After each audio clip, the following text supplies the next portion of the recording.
Știu că ai intrat să ne înjuri după ce ai văzut titlul clipului, dar partea bună e că în clipul ăsta chiar o să vezi cam ce mașini facem acum la noul service și de fapt, dacă stau bine să mă gândesc, cred că și în clipul următor o să vezi cam ce mașini facem. Însă tot în clipul de azi o să vezi ce înseamnă, cât e de scump să nu faci amărâtul de schimb de ulei la timp. Să dăm drumul la treabă, zic. Ia zi, Vălică, povestește-ne care-i treaba aici.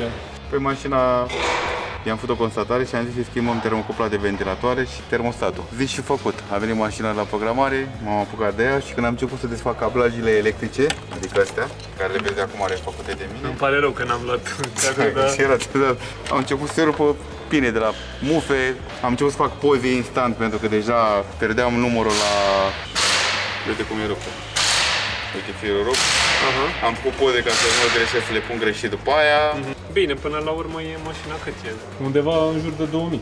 Da, e veche. După câteva ore am făcut instalația și acum urmează să desfac și eu aici termostatul ăsta care vreau să schimb și cu termocupla asta ca să termin ce aveam de făcut. Și te gândeai că nu arată grozav nici...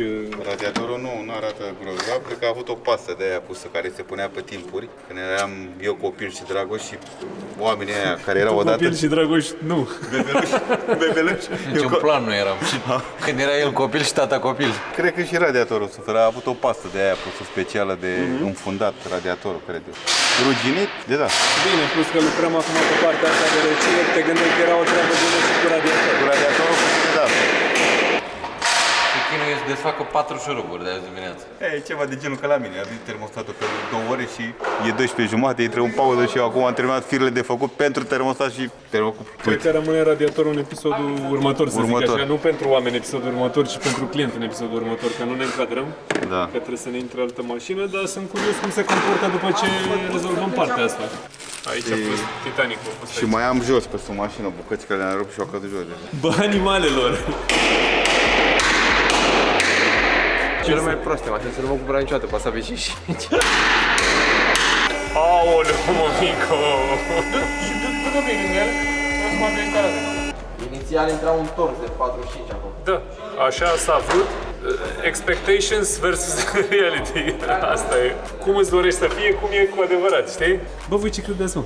Că ne mutăm aici, o să fie lumina frumoasă, mai curat pe jos și nu o să mai fie probleme cu mașinile, când povizam. Nu te-am mai văzut așa spărat. Da, spare și vasă de lichide, frate. S-a spart vasă de lichide?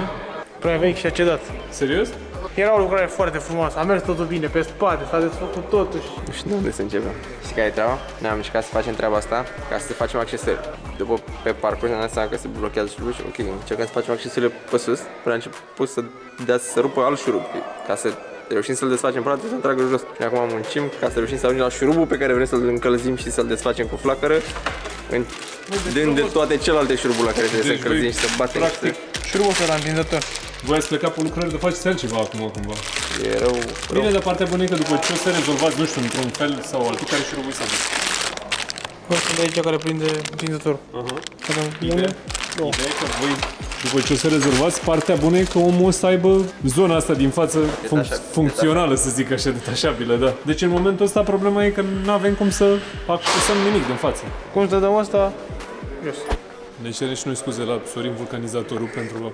Și cu scula asta corectă la Milwaukee? 140 zici că trebuie la tine, bă? Așa zice BMW, nu zic 120 la majoritate? eu. La VAG, cred. Da, și 140 la Să la tine? BMW, da. Sunt mai comoți astea. Deci trebuie să învârți ca să apropii. Și acum... Frumos, undă verde. Eu mă pricep, dar eu vă arăt așa încet ca să-ți prindeți voi.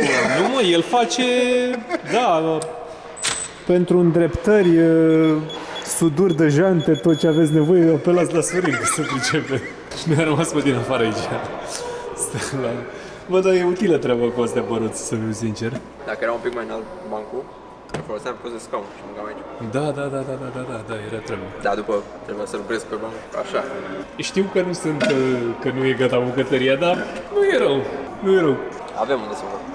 Nu e rău. Avem un loc care să fie gata în curând, ne descurcăm.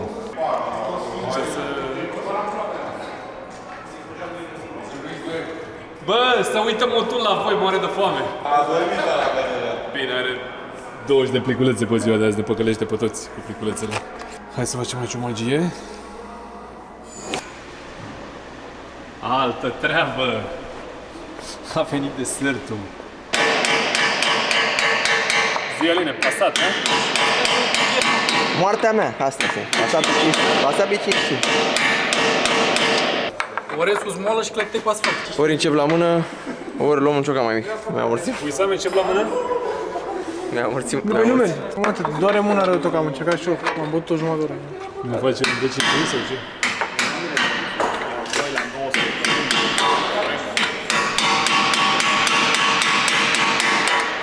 Este de pe stângă. De pe partea dreaptă, de fapt, a mașinii stânga până uităm. Și de ce te plângi, mă? Ce mă plâng? Am zis eu ceva. Ești la muncă. Îți dai seama dacă aveam 8 de astea, nu 2. Am avut noroc că au fost decât 2. Dacă erau 8, așa... Zi, Uisam, merge sau nu merge? Ceva aici nu se pupă. Nu sau?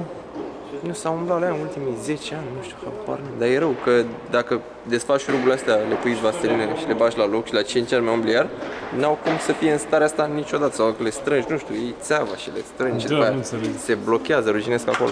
Păi nu mai are ciocanul, a rămas în baterie. Uisam, mă rămâs Am amorțit mâinile. Am venit și ciocanul, frate, nu că mă aud eu. Merge.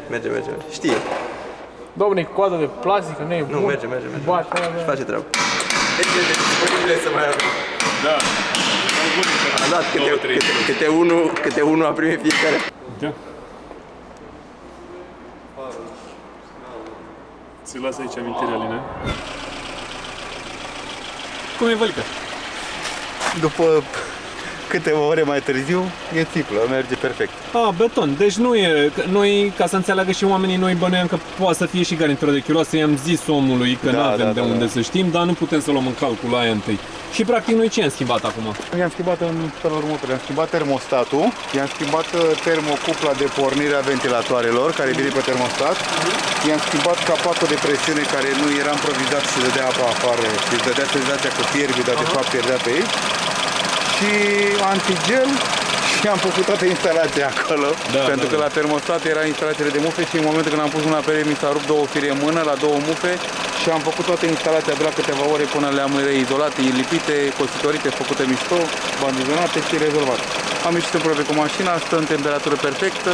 Înainte temperatura creștea instant, să ridica să Da, zicea că îi creștea super repede, adică nu era glumă, adică nu mai putea să meargă, oprea, da. stătea cu mașina, Da, hai da, că da. acum iarna mai era cum mai era, că dacă te oprești un sfert de oră e rece, dar vara ce faci? Nu putea să mai meargă cu ea și acum era discutabil că poate era mai rău sau nu, dar nu, n-a fost. Deci practic s-a rezolvat prin schimbarea acestui capac.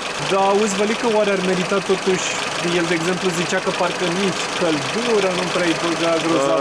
N-ar merita și radiatorul, cred că pe circuit s-ar putea să fie rău acolo.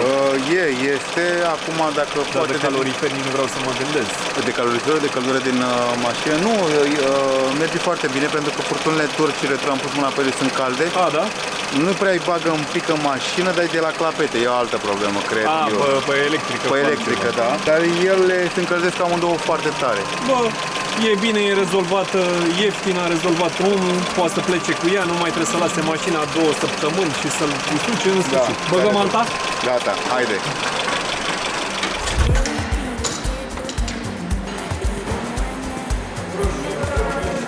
Motul a descoperit că universul e un pic mai mare și se duce ea repede. Bă, fată, unde ești? Ce mișto bate lumea aici și îi place și motul. Ca să știți și voi, adoră să se uite pe geam. Îi place super mult să stea la geam. Zi, bă, fată, mă! Zi, bă, fată, îți place aici la geam? Da, zi, da. Îmi place la geam. Da, mă, fată, mă. Ca să vedeți statusul, dar o să avem un clip corect cu turul când va fi cazul. O să vedeți turul complet. Vai să-i fiartă să uite pe geam. Deci, până să mai gândește Vălică aici, Cayenne Turbo S hibrid cu toate literele posibile. Înlocuire bugie aprindere la pachet cu garniturile de capace, înlocuire garnituri capace curvători și înlocuire kit complet accesorii plus revizie. Bă, pe la garniturile de capac, cred că e Hai să vedem. pare un pic aglomerat așa treaba.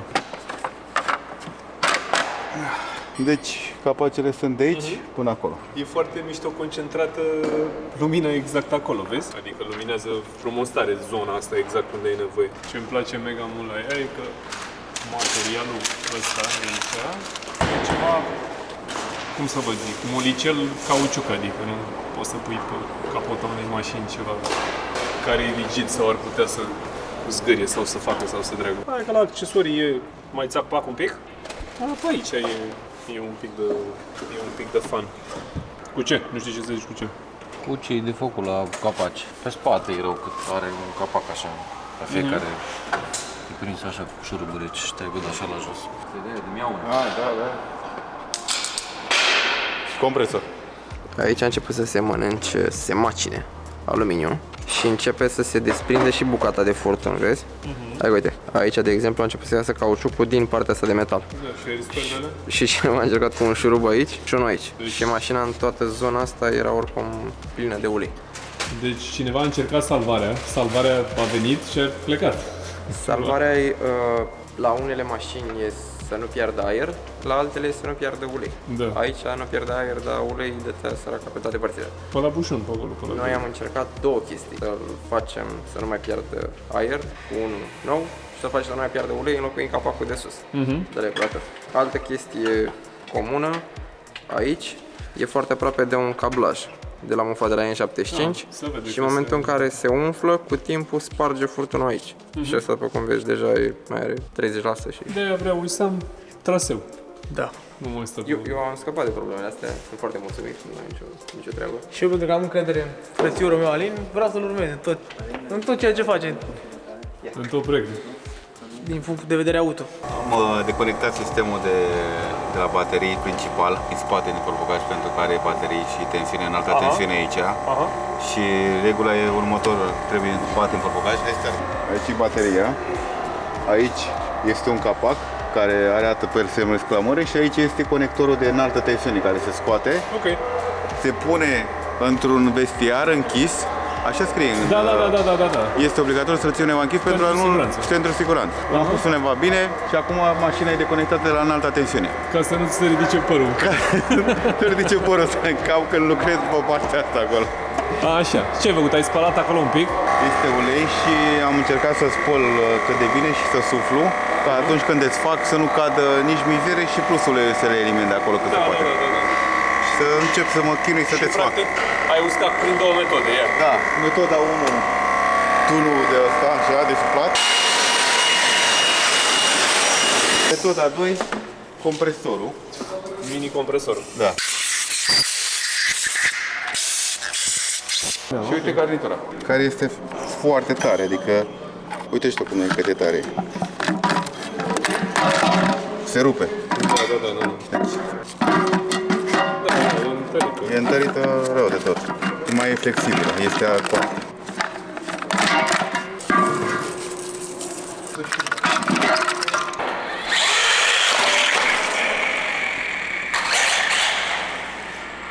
O să creadă lumea că asta e ultima achiziție. Hai să montăm garnitura de capac. Am spălat, am curățat acolo cu lună. Montăm garnitura pe capac.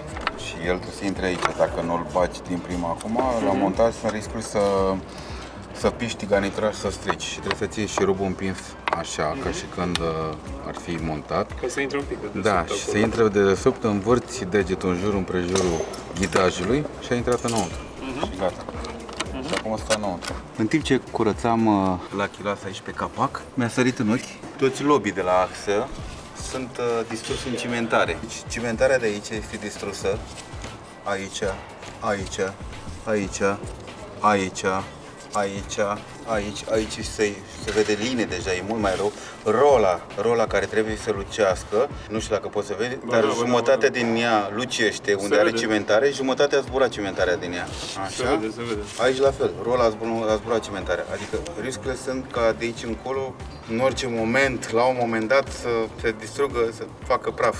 Axele sunt avariate, complet. Mamă, sunt curios câți kilometri avem mașini. Parcă are 100... Nu mai știu. Ne uităm da. kilometri. Bă, dar de la ce Dumnezeu se întâmplă chestia asta? Eu presupun de la intervalul de ulei. De la servisuri. Da, intervalul care îi dă service. Adică de la schimburile de ulei. Adică. Schimburile de ulei, da. Băi, ești nebun. Intervalul eu zic că l-are destul de lung dat și de aici distruge Ar axele. fi interesant să-l întrebăm pe om să ne spună, băi, Da. schimb uleiul în general la X kilometri. Exact. Noi v-am mai zis, reprezentanța de multe ori zice la 30.000, dar schimbați la 10.000, că nu suntem nebuni. Încă o chestie care la motorul ăsta poate să fie predispus să se distrugă mai repede axele, fiind axele înclinate, capacul, asta e capacul de culbutor, da? Da. La alte modele de mașini, capacul de culbutor este aici scobit înăuntru, un pic umflat, ca să zic așa. Ăsta este plat. Este drept, da?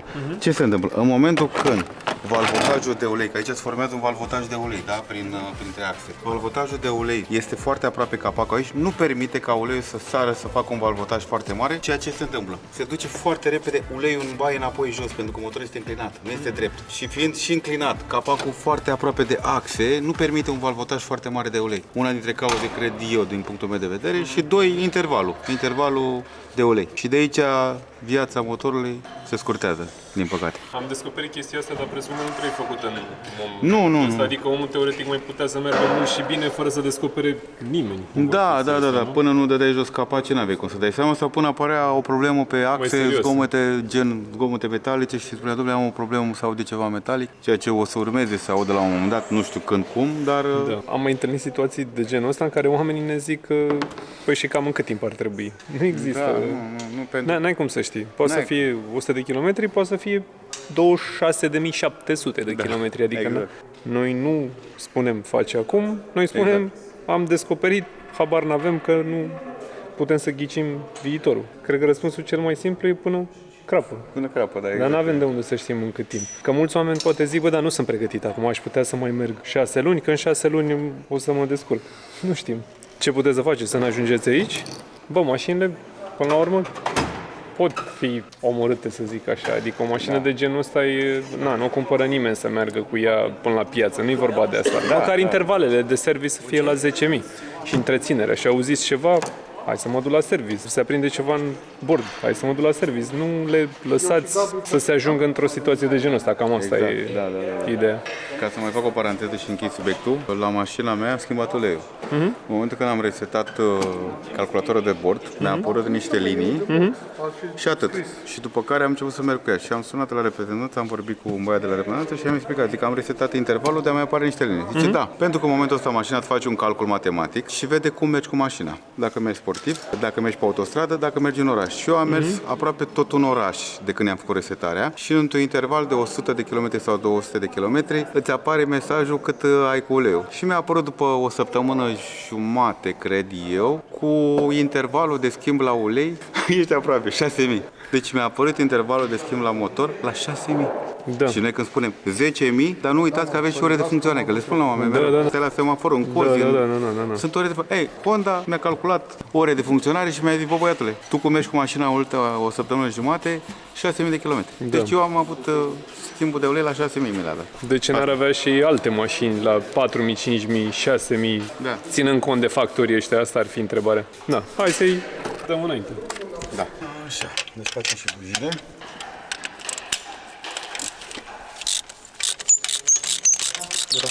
Erau slabe bujiile, pe bune. Stai să vedem. Bun? Serios, la că zic. Deci are strângere 30 de newton, Dragoș? 30 de newton. Bujia are strângere 30 de newton și o desfac cu un deget. Uite, a treia bujie. Nici motul nu crede, uite. E strângerea la bujii. Și l-am desfăcut cu un deget. Au mai fost schimbate bujiile la un moment dat. Să văd că nu sunt foarte vechi. Dar nu erau strânse în cuplu. Măcar am aflat o informație bună. Originală. Pe Cayenne. Originală.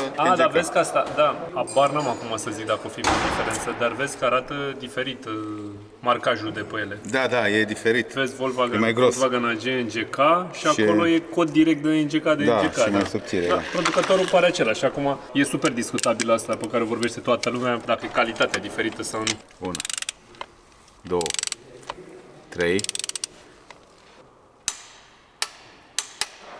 30 de minute, tati. Cu două degete și s-a trasat șaiba. Deci, nu erau de la... NGK, de la Bosch, de la ceva, ai desen câte grade. Să dai grade, da. E fix, dacă o iei pe asta de acum, să simte cum se strânge șaiba aia. Plata, băi, ți-am pus și garnitura, am curățat, am spălat-o. E pregătită de montaj.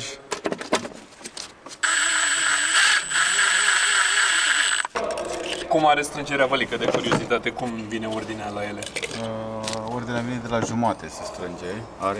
E diferit stânga de dreptul și fie de aici. E un capac și ăsta e al doilea capac. Și acum toată lumea o să întrebe, dar de unde are Vălica asta pe telefon? Păi am intrat în programe acolo. Ți-ai făcut o poză? Am făcut o poză Da, și mi-am pus aici ca să am... Sunt programe de servici plătite, că multă lume crede că sunt chestii gratuite și vor să intre și ei, Corect. dar nu Și există. aici e ordinea și aici. Cam așa se strâng.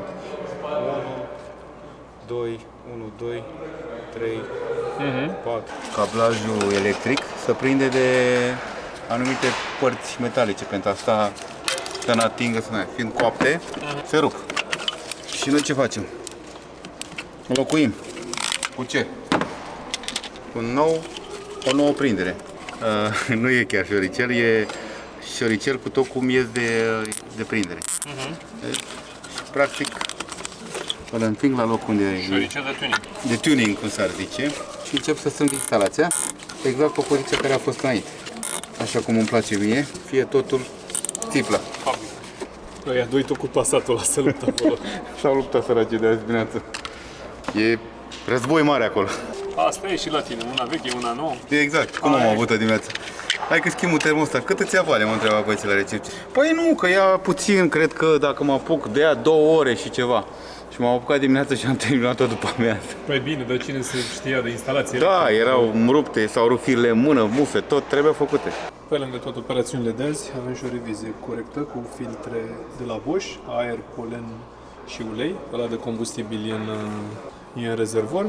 Arată așa de la filtrul de aer. Ăsta de ulei, ăsta de ulei, văd că l-ai scos. Asta l-am scos, da, l-am scos aici și am spălat carcasa, urmează să pun, iar ăsta este, nu știu, n-am auzit de așa, nu știu, eu nu cunosc. N-am auzit nicio de producător sau în sfârșit. Ok. Nu mai contează. Așa. Filtrul de ulei.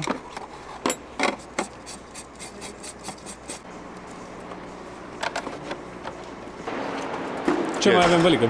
Păi, la ulei, am spălat-o pe dedesubt, de asta e jos ulei acolo, pe unde erau scurgile care le-am spălat de sus, că am spălat sus la capace. Urmează să-i strângem bușonul, să o las jos, să-i punem ulei, să o pornim să-și ia ulei, să-i fac check încă o dată sus că e în regulă la baie, la etanșare, îi punem scuturile, o dăm jos, îi punem filtrul de polen, trec de drum, sunat clientul, bye-bye, weekend plăcut. Deci dăm șutură pe ea.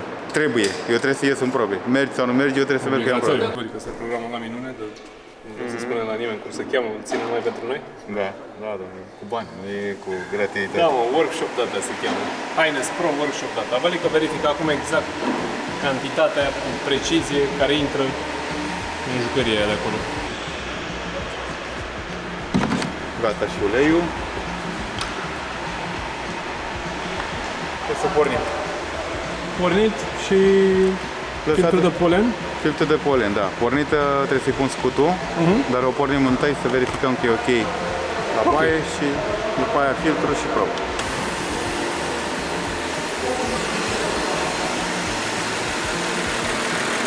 A pornit în bine. Cu greu, da?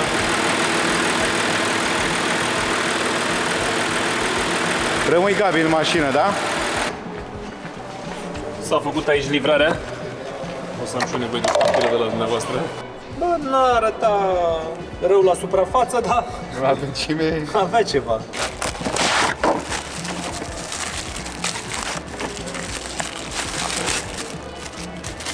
Nu, era tot carbon și ăla vechi. Gata, am pornit-o. Serviciu interval, ia să vedem cât avem aici. Ups. Ok, deci e destul de clar că recomandarea mașinii, cel puțin, a computerului zice 30.000 de kilometri. Mașina are, apropo că discutam, 140.000 și sunt șanse mari să fie 3-4 revizii maxim făcute. Cred că o să-l întrebăm pe proprietar să ne zică și el Da, dacă o are detaliile, că poate unii oameni înțeleg ce tot punem pe materiale și aleg să le facă mai des. Chiar sunt curios să ne zic o părere. Exact. Hai să dăm șutură. Ia zi, Vălică, ce ne-a reclamat clientul că se întâmplă? Zicea că îi vibrează foarte tare volanul, undeva la 100 la oră, cam așa ceva de genul ăsta, 80, 90, 100. Dar când am venit dânsul era zăpadă, ningea foarte tare, mașina era plină de zăpadă și tind să cred că era doar zăpadă pe interiorul jantelor și atât. Că intrase gheață pe acolo Gheață, și așa da. și că i s-a părut că e... Da. Noi cât avem acum? Că avem 90. Da. Am ieșit pe autostradă ca să nu crede cineva că facem ghidușii. Da, clar. Ni s-a mai zis în trecut. Da, clar. Avem o autostradă la 2 pași. Avem 100 fix. Simți ceva în volan? Nu. Absolut nimic. Poți să mai urci un pic Da, totul merge normal. în limita legală. Mă duc în 120 și nu face absolut nimic mașina. Merge perfect. Singura variantă cred că ar fi când ne întoarcem, dacă ți se pare că totul e în regulă și mi se pare că e în regulă, Da. să-i zicem și omului să dea și el o tură și să ne dea un feedback după aia. Da. Că cred că era zăpadă, gheață, Gheață, da. că momentan nu are nicio treabă. Sper că după clipul ăsta înțelegeți cât e de important să nu schimbați uleiul la intervale lungi. Noi recomandăm 10.000 de kilometri dacă mergeți mai mult în oraș sau maxim 15.000 dacă mergeți la drum întins. După cum bine știți, noi recomandăm cu mare drag toate uleiurile de la Motul. Lucrăm cu gama Motul de și de motor și de cutie de 10 ani cel puțin, cred. Cât de curând o să vedeți la treabă și noul aparat Motul Evo. Iar acum la final am una tare de tot pentru voi. Vreau să scrieți jos în comentarii la ce interval de kilometri schimbați voi uleiul și de ce. Cele mai tari și mai amuzante 3 comentarii vor primi din partea prietenilor de la Motul România câte o șapcă, câte un breloc, câte un sticker cu Motul și câte o cană cu Motul. Și credeți-mă că vreți cănile, sunt absolut geniale și în curând ne apucăm și de jucăria asta. Pa, pa!